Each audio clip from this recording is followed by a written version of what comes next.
Django is a 2012 western written and directed by Quentin Tarantino. It stars Jamie Foxx, Christoph Waltz, Leonardo DiCaprio, Kerry Washington and Sameul L JAckson. When a chain gang comprising of slaves is being transported across the wilderness of America, they are met by the peculiar sight of a horse-drawn wagon with a bobbing toot adorning its roof. The driver introduces himself as Dr King Schultz, a German dentist.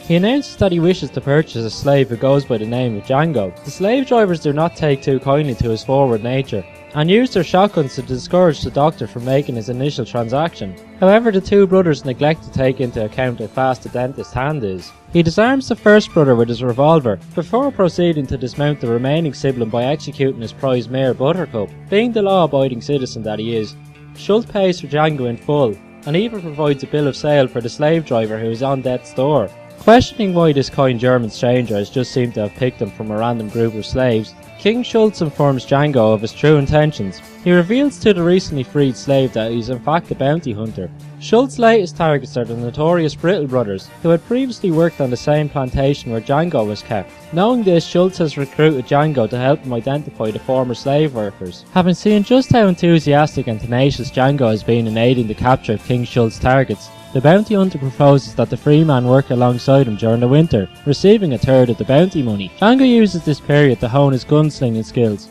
and by the time spring arrives, he has been transformed into the perfect marksman. One night when eating supper by the campfire, Django informs Schultz that he is a married man, and has been long separated from his wife. When it is brought to Schultz's attention that Django's spouse's name is Brunhilde, he becomes immediately intrigued. He regales to Django of the German legend of Brunhilde, who was left isolated on the peak of a mountain surrounded by hellfire, whose only hope of salvation is her lover Siegfried. Schultz immediately draws comparisons between the antagonists of the fairy tale and Django. When stopping for a spot of lunch in Mississippi, it is brought to King Schultz's attention that the owner of the largest cotton plantation in Chickasaw County, Calvin Candy, possesses a slave who is fully fluent in German. The dentist makes an educated guess that it is in fact Brunhilde. In order to attain her freedom, he knows that he must devise a cunning plan that involves Django posing as what he considers the lowest member of the human race, a black slave driver.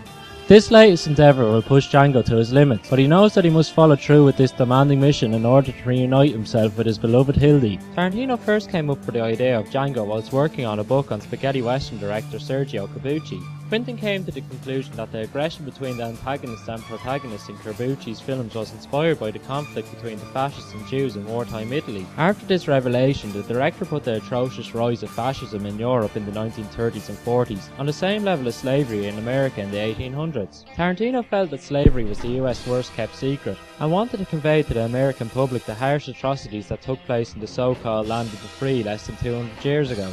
Leonardo DiCaprio has been a huge fan of Tarantino's writing ever since 1993's True Romance, and ever since then has requested that Quentin would send him every script that he had written upon completion. After reading the first draft of Tarantino's western, DiCaprio demanded that he play Bichir Candy.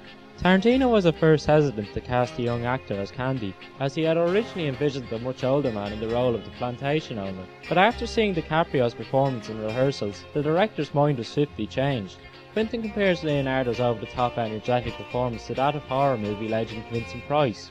Tarantino, who supposedly refuses to pen roles for specific actors, breaks his own rule once again by converting Dr King Schultz's nationality to a German, in order to better suit the acting range of Austrian film star Christoph Waltz. Waltz has terrific chemistry with Jamie Foxx on screen. Towards the end of the film, Schultz begins to see the man that he has rescued as a hero, even going to the length of comparing Django to the German legend of Siegfried. Waltz, who won Best Supporting Actor in 2010 for playing the notorious Hans Landa in Inglourious Basterds, repeated this magnificent feat once again in 2013, by scooping his second Golden Man for his role as the German bounty hunter. For movie fans that are reluctant to watch a cowboy flick, Django Unchained is worth checking out just to see the extraordinary performance by Sameul L JAckson. Although the legendary actor is known for portraying the antagonist in most of Tarantino's movies, this time Jackson takes on the mantle of head house slave Stephen, who despite being a black man, he is easily one of the most hated characters in this tale, due to his sneaky backstabbing nature and the fact that he despises his own race. One of the defining characteristics of a classic western is beautiful shots of the vast and diverse landscape of America, whilst being accompanied by a fantastic soundtrack, an element that Django well and truly delivers upon. We were even treated to some contemporary music for a change, in the form of Rick Ross's 100 Black Coffins. For fans of Sergio Leone's Dollars trilogy, or the smash hit TV series Westworld, definitely make sure to check out Django Unchained.